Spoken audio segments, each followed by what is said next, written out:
You're watching News 8 on WROC. We are joined by Kyle Reeser, a local biomedical engineer who is making a trip to Tanzania, Africa in just a couple of weeks, actually next week, I should say, Kyle. We're so happy to have you here with us. Thank you, Ellie. Thanks for having me. So tell me, what you're doing in Tanzania is so cool. Tell our viewers what exactly you'll be doing in the country.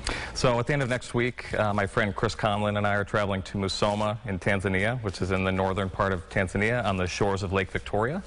And it's a wonderful community of people. I have a few colleagues that are in the prosthetics and orthotics business in Musoma, and so I'm going to start a Pay What You Can orthotics and prosthetics clinic.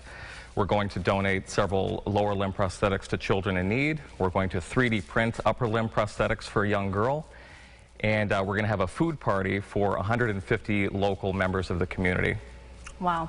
I want to start by talking about the 3D printers and how those work. Can you kind of take me through what you'll be doing with those printers? Sure. So just to take you back, in graduate school, my main focus was 3D bioprinting. So we took off-the-shelf 3D printers and converted them so they could 3D print cells and organs in the lab.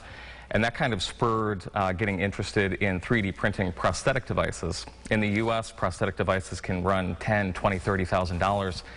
And in other countries around the world, it's less expensive, but it's still out of reach for people in developing countries. And so with the promise of 3D printing, you can develop a 3D model in a computer program and then print it off. And for just a couple of dollars, you can have a well-fitted prosthetic for anybody in the world. So I'm a member of the local nonprofit eNable, which was started by John Shull here in Rochester, New York.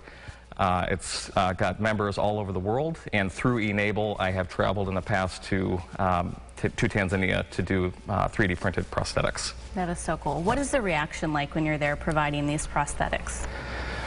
It's well received. You know, unfortunately, in Musoma specifically, there are babies with clubbed foot. It's got a higher prevalence of clubbed foot than in other areas of the world, so 3D printed orthotic devices are well needed.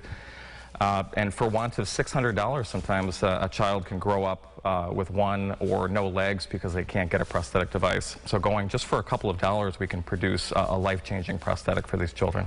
Wow, that is incredible. And I just want to touch on quickly, you talked about that food event you're hosting for more than 100 community members. Talk to me a little bit about that and why that's so important. Food insecurity is unfortunately tough in certain developing countries, and so I was fortunate enough to receive $10,000 from the 3D printing company Creality to do this humanitarian event. We also received funding from other sources, and I built into that proposal through Creality a certain amount of money for prosthetics, a certain amount of money for education, and a certain amount of money to pay a group of women, a group of 8 women, to put on this food event for 150 members of the community. And it's just my way of giving back and saying thank you for having me. Wow, it is just amazing what you're doing. We're so excited for you, and we appreciate you taking some time to speak with us here at News 8. We're going to have more about Kyle's trip for you over at rochesterfirst.com. Kyle, thanks again for being here. Thank you, Ellie.